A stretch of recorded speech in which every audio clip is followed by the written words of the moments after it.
please like turn off your video or let us know.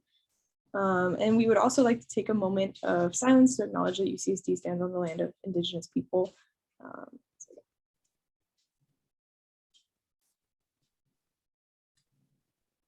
right. I never know how long to go for that, but I think in the interest of time, we'll go ahead and go forward. So first off, an icebreaker.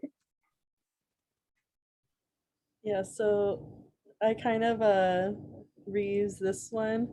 So what reality TV show would you appear on? So either because you feel like it'd be perfect for you or just for fun. And we'll go around and pick the next person. So I could start. So I think I would be on The Circle, the new one, with the whole like making the profile, and like I just feel like it's like really strategic and it would be really fun to be a part of. And like you get to choose if you have your own profile or catfish, and like I don't know, it just seems really fun to be a part of. And let's go with Delilah. Okay, I gotta think of something else quick. What was that show on Netflix called, like Love is Blind, where you could only talk to the people through the walls, and then like I feel like I would be on that one. And then I would meet the other person and then they would be like, "This is you?" I'd be like, "But I have a nice brain." And I'll popcorn to Annie. I don't really watch reality shows, but I guess I'll say Real Housewives of Orange County because I go to Orange County quite often. It's like my second home. So yeah. I'll go to Sarah. We could pass it to Kristen. I see Love Island up on the screen. I would absolutely love to be on Love Island. It has to be the British one though, because it's the best one. I feel like the little like phrases they say are so funny. And I feel like it'd just be like a fun show to be on and to like date on live television. I'll go to Alfredo. I don't really watch reality TV, so I have no clue what to say. So yeah. I'll popcorn to Dafina, sorry. Yeah, I think, I also don't really watch that much reality TV, but I watched some of Love is Blind and that was really funny. I feel like that'd be so interesting to get in a conversation with someone and then see them like totally different from what you expect. I think Love Island would seem also really fun. Oh my gosh, yeah.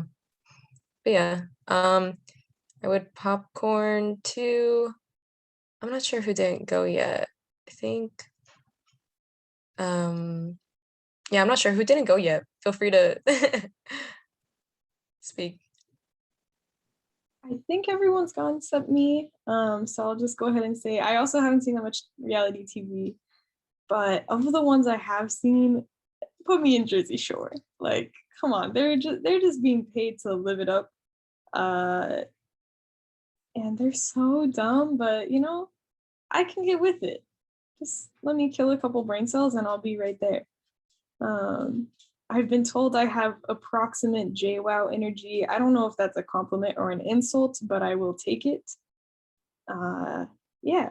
All right. I guess since I'm the last one, we can go ahead and move on. But fun icebreaker, guys. I like that one a lot. Okay, so what is Python and how can you use it? Python is a popular programming language and it's used not only in engineering, but across many other fields and research. It's a free program too, and it works on a variety of programs and uses simple syntax as well. It can connect to database systems and read/modify the files as well. And it can also be used to handle large amounts of data and perform advanced mathematics, similar to MATLAB. And next slide. Yeah, so continuing from that, how do you actually begin using Python? And there's multiple programs that you need to actually execute Python on when you write your script, so it can actually run it. And some of the most popular ones that a lot of people use would be Jupyter and Google Colab. So, oops, yeah, so Jupyter is used frequently. It's open source. You can download it as a software or use it in browser. And you have, you can make a lot of Jupyter notebooks where you have a lot of code and stuff like that. It's kind of like an open drive, and you don't really need to download everything. You have it all there ready to go. Similarly, you also have Google Colab, which is more connected, obviously, with Google files and things like that. So you can share those files, open it with someone else, and work on it at the same time. And it's connected to your drive and everything if you'd like. So these are both similar. They have each their own tutorials on their websites, linked in the slide if you want to take a look at it later and choose which one you like better. But yeah, overall, they're both really useful. And it just depends on what you're looking for and what seems more useful to you and the project that you're working with or working for. Yeah.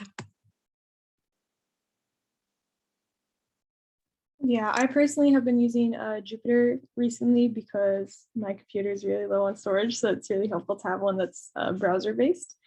But yeah, with that said, we can get into some of the basics about Python and Python usage. So how you're accessing Python does kind of affect the general function and things like command windows versus, shell windows versus file windows, things like that. But I do have some general notes regarding those that should apply to most, if not all, of these different ways of accessing Python. So one of them is that, there's shell versus file windows, and shell is kind of like, if you're familiar with MATLAB, it's like the command window in MATLAB. You can type in simple commands and have that run whatever it wants to do. You can have it display whatever you are having as an output from if you run a function in a file window, things like that. It's more for simple and display stuff.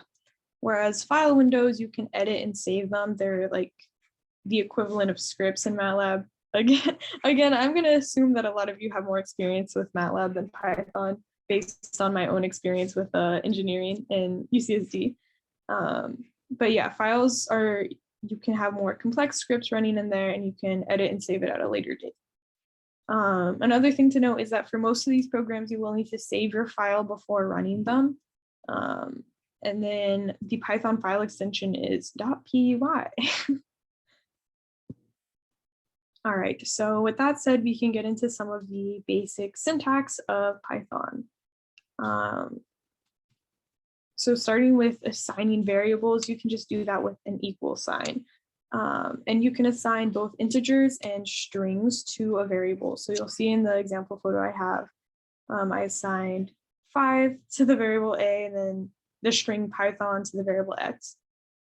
Another thing that might be helpful for what you want to do is using Boolean Logic. I don't know if I'm saying that correctly, but basically it will return true or false values based on your statement and the values of your variables in that statement.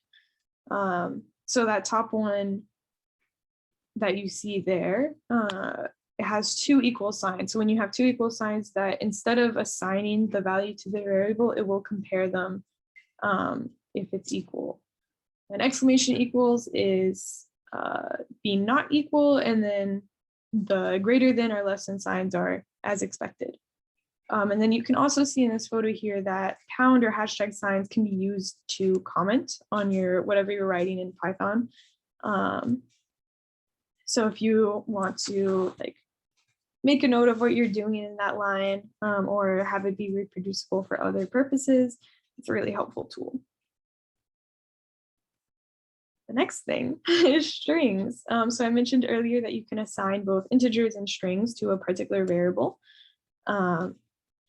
Strings are usually associated with words or letters, but they can also be numbers. But it's just important to note that they aren't the same as integers. When you use the operators such as plus or minus with them, it doesn't work the same as it does with integers. They're generally indicated by having these apostrophes or quote signs around them. You can concatenate them using a plus operator. So you can see that I did this down here with this bottom example here where I said print QO plus EWB equals dream team. So that's like 5 different strings, but concatenated all into make one string when it's printed. You can convert integers to strings using the str function, as you can see in this upper right corner here. And then you can also go the other way, so converting from string to numbers by using the int function. So yeah. More basics. I'm just going to be talking for a good chunk of time here. Hopefully none of y'all absolutely hate my voice. The if else can be really helpful for executing a code depending on what conditions are present or are met. So in the if statement, that will run the code within the if statement depending on if the condition next, like following the if statement, is met. And then else will display basically every other case. And it's important to note, again, if you're familiar with MATLAB instead of Python, it's very similar, but one of the differences is that there's this colon at the end of the if and the else, and there is no end command like there is in MATLAB. So it's really helpful to note if you're making that jump from MATLAB to Python. And then you'll also see that in a lot of these examples, I've been using the print function, and that will display or output whatever that specified variable or text is. So yay. More basics. Generating number lists. You can do that using the range function. So it kind of follows what I have right here where it goes range. You put in the minimum, the maximum, and then if you want to specify a step size, you put in a step size. So in this photo right here, I said A equals range 0, 10, 2. So that would generate a list from 0, 2, 4, 6, and so on. And then I use that in a for loop. I think most of you are probably familiar with a for loop, but for loops, the code specified within the for loop iterates through a given set of variables. Yet another difference from MATLAB. MATLAB, I think you just say for, like I equals 1 to 10 or whatever. Instead, in Python, you generally specify a for something in something. And that's specifying the range or data set that you want to work in. In the example case, it's specifying that I want to work in that range that I defined from 0 to 10 with a step size of 2. And then it performs that function of it's equal to that value plus 1 for the whole range. And that's why we got that right there with that output on the left, no, the right side of the screen. I said that right there and I tapped my computer screen and then I thought, they cannot see where I'm tapping. Another loop that is really helpful in Python is while loops. And that in while loops, the code is run repeatedly until the condition that's specified is satisfied. So in this case, in the example case, it was running until C is less than 5. It just added 1 to C each time until it got to that 5. So yay. I did leave a little note here about how loops are very similar to MATLAB, except that the fact there's colons after the initializing statements, and there's no like end statement, as I mentioned earlier. So that's really important to keep in mind. More basics. You can define functions in Python, and those are really helpful because it takes some outputs and does something to it. And once you've defined it and saved it to your file path, you can kind of call on it whenever you want, once it's been defined. So that can be really helpful for more complex operations or things that you want to be repeatable for several sets of data. And the general form of functions is having def, space, whatever your function name is, and then the input within the parentheses, and then again, the colon at the end of that initial statement. So in my example here, I said like def weekend day, and then had the stuff inside the function be that I wanted to print that statement with whatever that input of day was. And then later I was able to call that function because I defined it by saying the function name and inputting a specific value for that input. And it returned what I wanted. So yeah, pretty handy. And now I'm going to pass this on to, I think, someone else to talk about importing data. Yeah, so going more into a little bit more complicated things, but don't worry, we'll break it down. Importing data, this is so important because when you get your data, you're not going to have it ready to go, plug it in MATLAB, or not MATLAB, oh my gosh, the trauma of MATLAB, plug it into Python, ready to go, just do whatever you want with it. First, you have to take it from an external source. So usually that's going to be like an Excel file or a text file. And first things first, when you're writing your MATLAB, oh my God, I'm so sorry, your Python code, is that you want to use packages first. So for instance, you're going to write something like import numpy as np, import matplotlib.py plot as plt. So basically what this does, it's basically just including these packages that are going to help import your data first. That's what the first line does. And then the second line is to help set up a package that helps you plot things easier and simpler using functions that are already ready to go in Python. And when you write as NP or as PLT, you're just renaming those packages as something really short and simple. So you can just refer to it later on in your code as 2 letters instead of like 5 or 6. Next one, the actual function for importing something. So this is one of the many functions you can use, but I think this one will be most relevant. You can write, so when you define numpy as np, you can just write np dot, so you're referring to that package, and then load text, so loading a text file.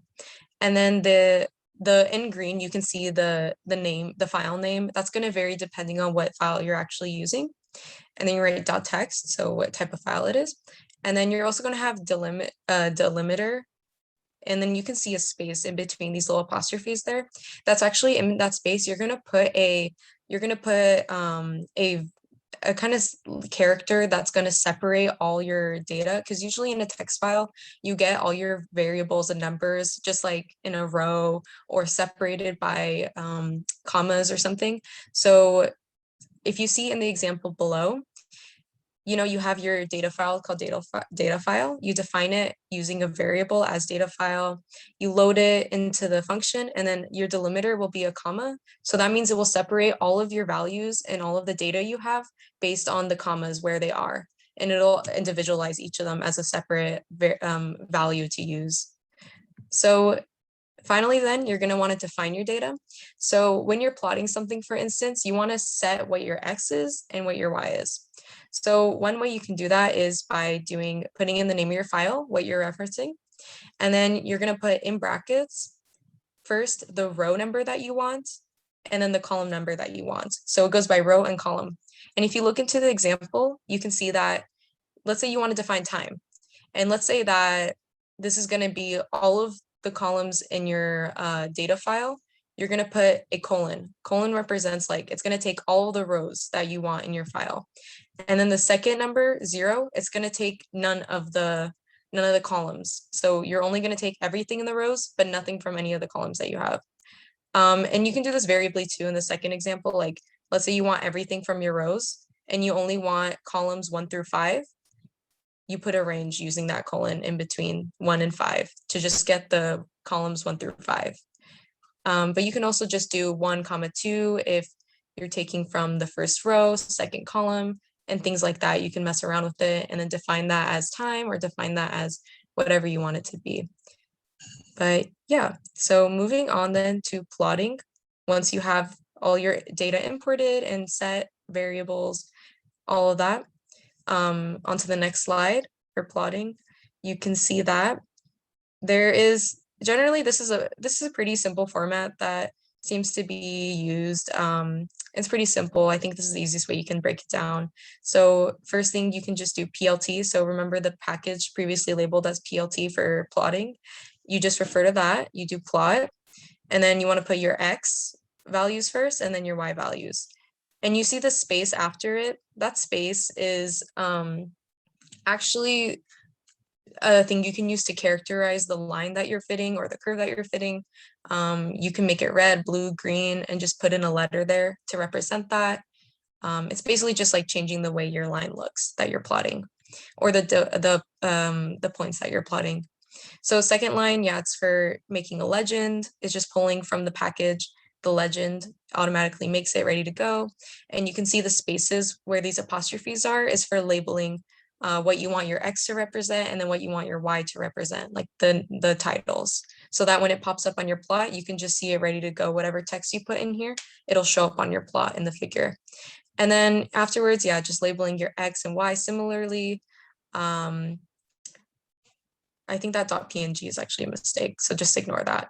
But yeah, you just put in the text that you want for your X axis and the text that you want for your Y axis. And then at the end, you're gonna wanna show PLT show, so it actually pops up when you run your code and you can see the plot that you made. But yeah, that's a breakdown of importing and plotting your data.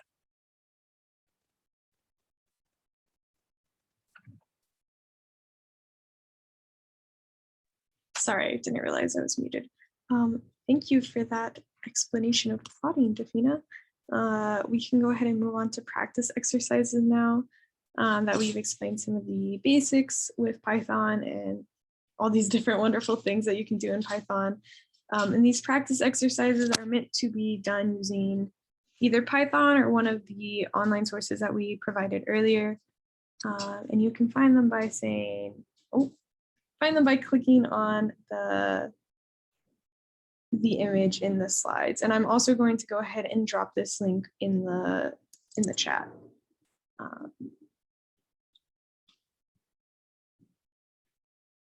We did not share the slides with folks yet, which was maybe a oversight on some parts. Oh, hold on. I don't know how to escape this. There we go. Let me, thank you, Dafina.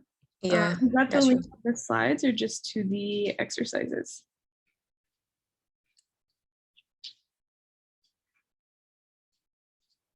I think that was just for the exercises. Oh no, wait. That was for the slides. Yeah. Oh, they seem to be private. Not private. Okay. Give permissions. Anyone? I will say viewer. I think that should do it. Sorry, y'all. Technology is difficult. We say as we are using a technology-based thing. And then I will also send these separately. Does anyone have any questions so far about anything that we went over? I had one question about basically indexing like your rows and columns. So it's pretty similar to MATLAB, but when you say you want none of the columns, how does that work exactly? I get you're specifying your rows, but would that just give all of your rows then and like everything in each column of your whole matrix? Yeah, I also think that's more so if you don't really have columns to reference, but you just want the rows in them. But if they're in a matrix, wouldn't there are like automatically be columns, or would it be like what would be an example of like if you have rows but not columns?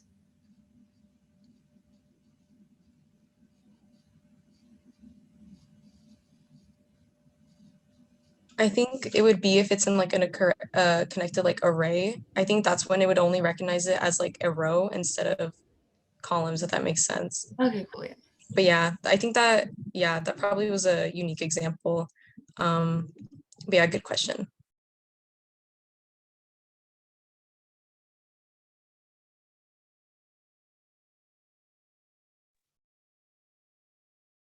Cool. Any other questions or any other explanations for that? I also want to take a moment to just plug, like, coding is, I want to say 85% Googling. my husband is a software engineer and he can like totally stand behind this. He sits at his desk Googling most of the day. And like, sure, you need to understand what things do, but don't be afraid to just ask Google to solve your problems for you. Google has been my best friend learning Python. And there's like any question that you could possibly have, unless you're into some like really deep machine learning stuff, any question you have, somebody else has already answered it. So don't be afraid to pop things in Google. Shout out Stack Exchange for like everything. Okay. If y'all can see what I'm doing right now, I'm actually opening Jupyter. Every time I wait too long to say that name, I forget how to say it. But that's a brief overview of how to open open something on that site. And so we can start all going through some of these practice exercises together. So these first exercises are variable exercises with assigning strings and integers to different variables. So our first one here is just saying like x equals Python is, and then y equals awesome, and inputting some of these strings and seeing how it's able to cacophonate, line them up together to make one string to print. So y'all are welcome to follow along in doing this, and let us know if you have any questions about how to access any of these websites or programs.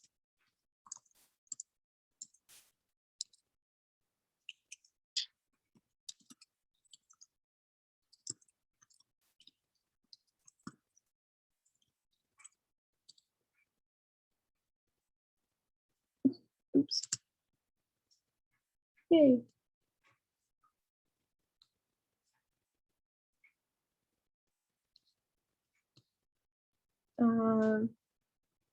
The next one is inputting x equals 5 and then y equals John and seeing what the output of that is.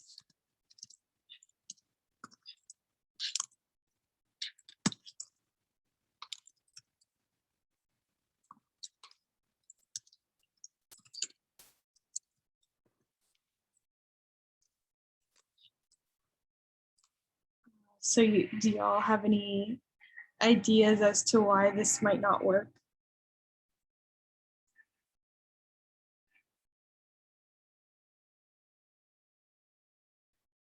Feel free to unmute yourself or drop something in the chat, whichever works.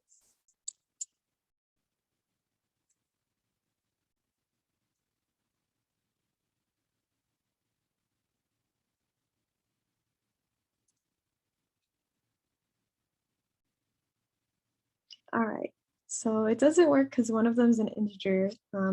X equals 5 is an integer and y equals John is a string.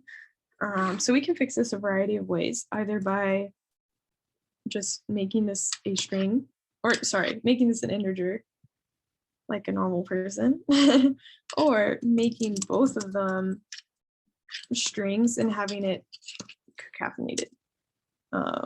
Doesn't make sense, but it does something without giving an error message, so that's fun. The next thing we had planned was like arithmetic exercises. I don't think I'm gonna go over these because they seem very self-explanatory. But basically, when you have your variables, you can either set your variable equal to some mathematic expression, and it will perform that operation for you and print that operation if you call that variable. And you can also do mathematic expressions between variables. Like when I was fixing this one and I set y equals to 8 and it printed 13. That was an example of it performing that arithmetic. Okay. Yay. Next thing, comparison exercises using that logic that we were talking about earlier. So just looking at this, so x equals 5, y equals 3. how would you make a true statement using operators and the print function with these assigned variables? Do y'all have any ideas as to that?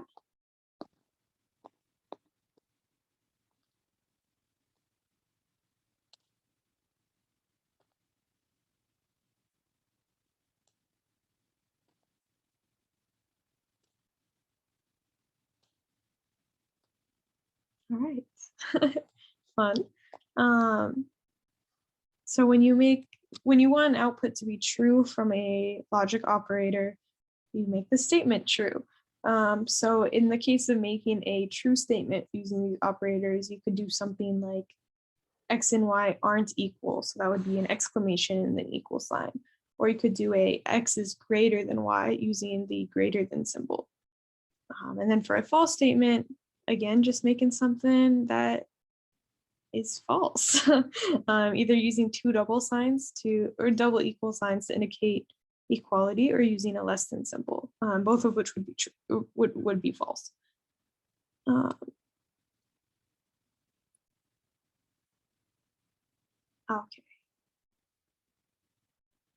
Right.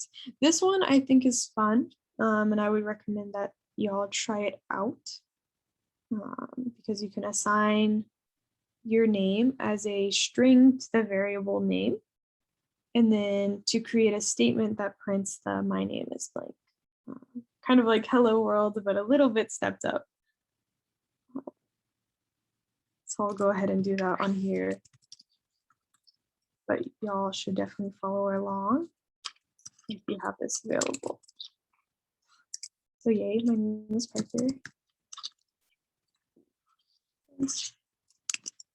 My name is, and then you can concatenate, so it ends up like that. Yay. I'm gonna add an exclamation mark for good measure. Thank you, Delilah. I appreciate the applause. Yeah, that one's pretty fun.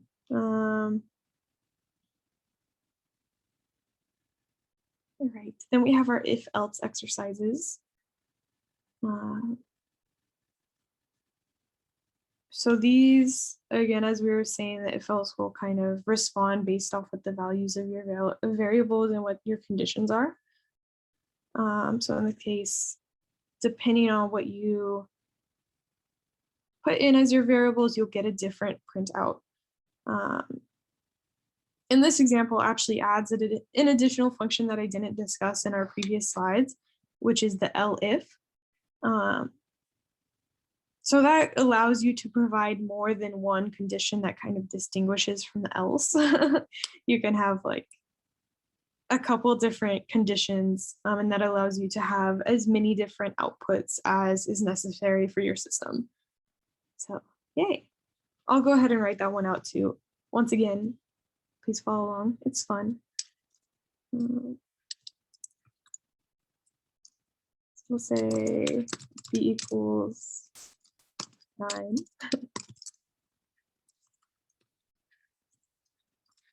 Don't forget the colon if you're used to MATLAB.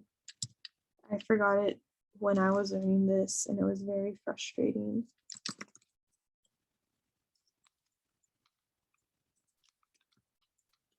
That's the same number. I'm not going to include, well, actually I could include both. A is greater than B. I have found with this particular program that it can be very picky about indentation for the text within if or else or different loop statements. So I'll actually demonstrate that. Ooh.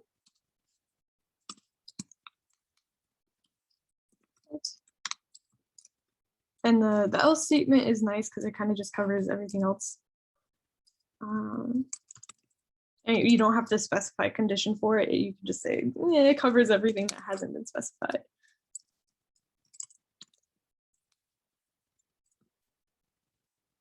Okay, Okay, so when I run this, you'll see indentation error, expected and indented block.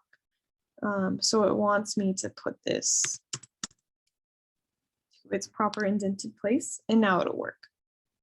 So that's something to look out for with Python. It can be kind of picky about where you put the indentation. Yeah. And then we have some loops exercises.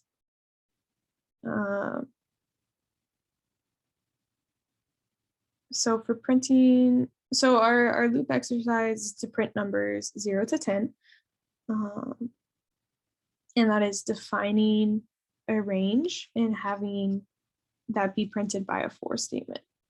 So I'm actually going to do this a little bit differently so we can kind of separate those skills out. So I'll say C equals range. Do y'all have any idea of what I would put in the input of this function to get the range from 0 to 10 that I want?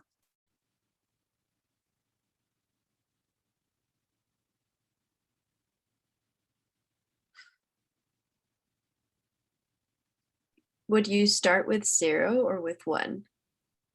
I think I would start with 0 since I want it to be from 0 to 10. Yeah.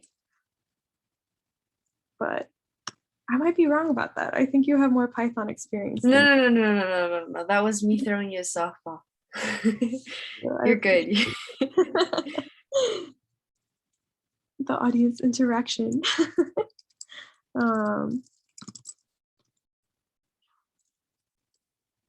Okay, so now I'm writing the for statement. So for some general variable in C, which is that data set that I just defined using the range function, I'll say print I. I think this will work. Aha, it works. Oh, it didn't go to 10. I might have to bump it up. Yeah. Okay. Actually, Delilah, would you mind explaining why I have to bump it up one for the range statement? Or is that just a thing? Not entirely sure. I think it just has to do with the way it indexes it. I see. Cool. Oh, I see. So the range value or the maximum range value might actually be how many times it indexes as opposed to the number it has to reach.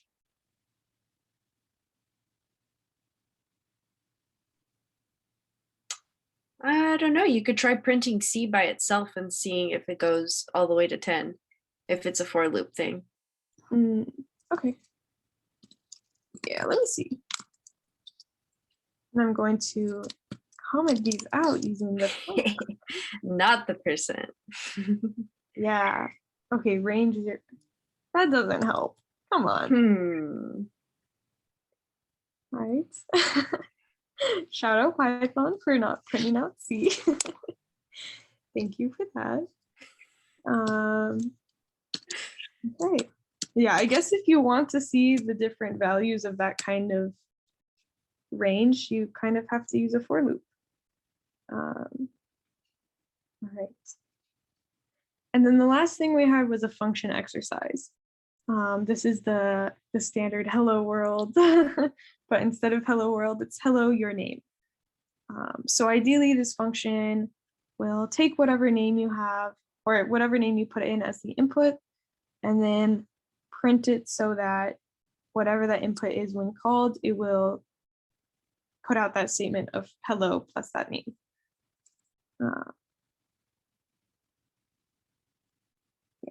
So I will go ahead and start on that too. Do y'all have any ideas of how I might start that?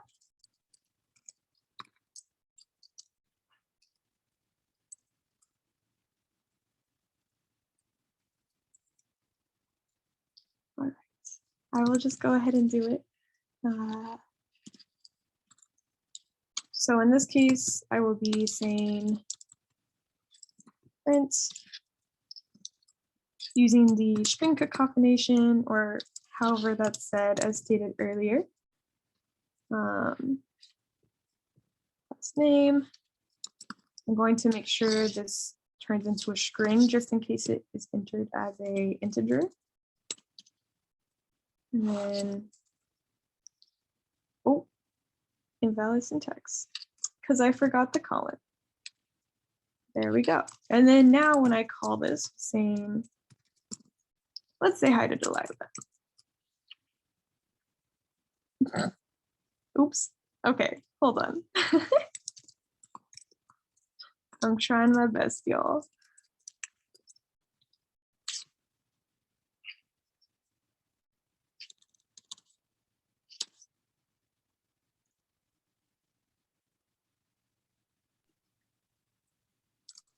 Okay, it worked. Spacing can be weird with strings. Something to note if you're trying to make a cohesive sentence. And there we go, it works. I really like this particular program because it allows you to like go back and edit the stuff from before and just run it again without like clogging up your computer screen too badly. Yeah, that's all we have for practice exercises. So I'm actually going to turn it over to Delilah and reshare my screen so she can talk about some of the really important stuff that you can do with Python. Thank you so much. Thanks for taking time to be here, everyone. And yeah, I just wanted to share a little bit about the research that I'm doing right now and how I'm using Python to do it. It might not seem like we've taught you very complex things so far, but I basically, all of my research is done with everything that we've taught you and then like a few extra things. So you can really do a lot with some really simple functions in Python. So let me back up a little bit. I'm currently with the Smart Lab and I'm doing some research right now on a data set that basically has thousands of student logins into a learning management system really similar to Canvas. So we have thousands and thousands of timestamps from when students have logged in. And we actually found that we were able to use these timestamps to model students' activities. So we could tell based on when people were logging into this Canvas site, whether someone was an early bird, whether they were a night owl, whether they always logged in at the exact same time, or whether they like were super erratic and logged in sometimes at 1 a.m., sometimes at 2 in the afternoon, etc. And this has allowed us to make some really interesting observations about student achievement, about sex differences between GPAs. And I won't dig into it too much, but I do want to address the fact that I've been using Python for all of my data exploration. So Python is a really popular data analysis language. A lot of people use it for machine learning, specifically TensorFlow. It's very versatile. One of my favorite things is that it's open source. So MATLAB is really powerful and it's really great for crunching massive data sets. But then at the same time, you have to pay for MATLAB. And we're students, so we get it for free, but not everyone is a student and not everyone is a student forever. So that's really cool. And like Parker and Defina had mentioned, you can use Jupyter Notebook.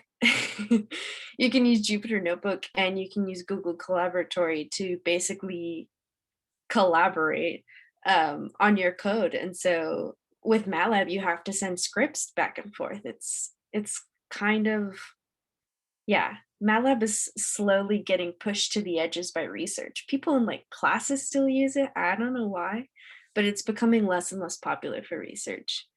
And so this is actually, these are some screenshots of the actual code for my research. As you can see, here, let me annotate. This is where I import my packages. As Defina had mentioned, it's really important to import these packages so that you don't have to like actually create functions for stuff that already is out there. This is where I make comments about my code so that I know what kind of data is going in. This is where I would load in the data. And then this is where I do all of my data filtering stuff. And then in the end, you can get a really nice graph. And Python is super powerful. It only takes about like,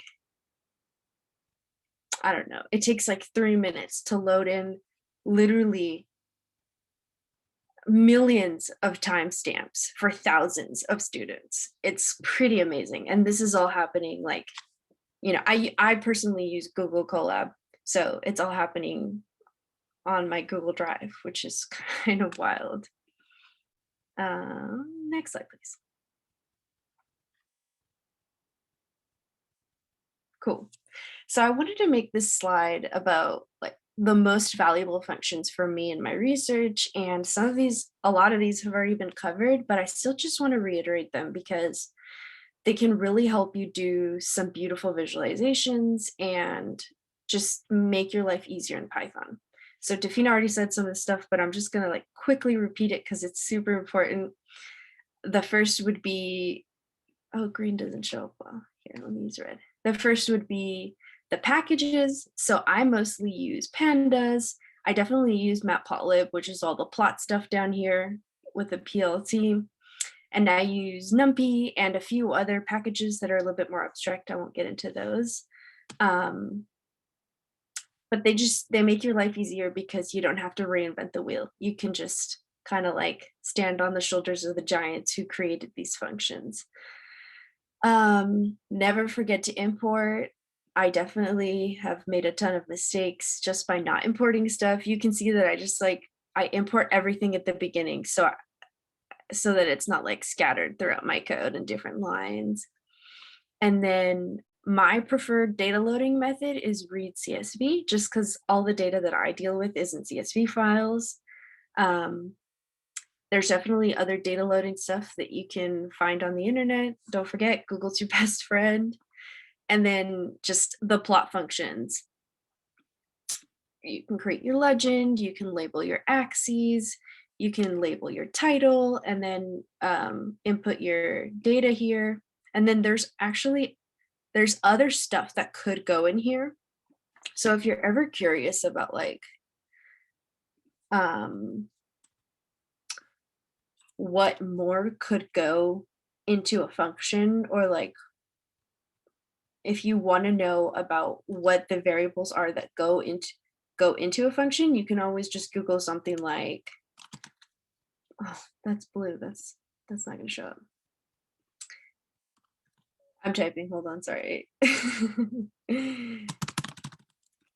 You could just Google something like plot.plot documentation, plot.title documentation. And the documentation for Python is pretty good for most packages, like pandas and matplotlib, etc. So with that being said, we would like to transition into a coding challenge. Wow, yay. Thank you for that insight, Delilah. If y'all have the time, you should definitely harass her more about what she does because it's super interesting. And she found some really interesting things about the sleep habits of various students. So yeah, but back to the challenge. While investigating compound action potentials, you collected the voltage over time data of a nerve cell membrane. And when you want to analyze it, you want to plot your data complete with a title, axis labels, and so on. So everything that you would want in a standard graph for data analysis. So the idea with this challenge is that we're going to send a file with some data in the chat. And then ideally y'all will be able to import that data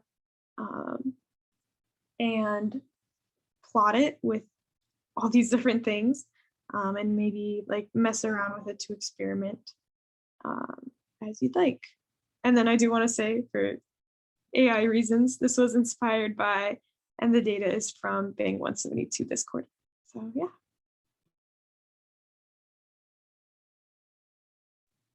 All right. Sarah, was it you who was sending the data, or was that Dafina?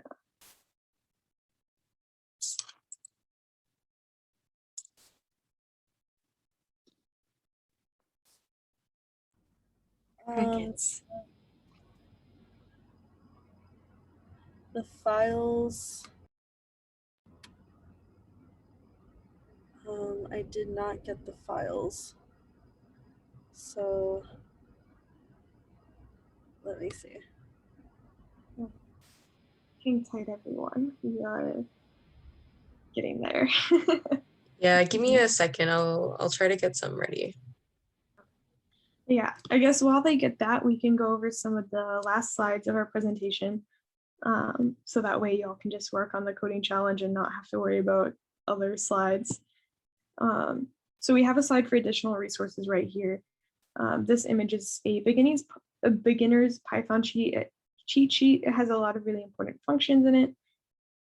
We have a learn Python in 1 hour, QR code, just a lot of video data to help. You can also click on this YouTube symbol right here to get to the first Python workshop from Engineers for a Cause, which was between EWB and I believe EWH. So if you're interested, that will take you to a recording of that presentation. Here are all of our plugs. So please find us on Discord, Facebook, website, all that fun stuff. And then thank you for your time. We appreciate you and your time. It's hard to come out to workshops, especially in this quarter and in this academic environment. So it's really appreciated. Okay.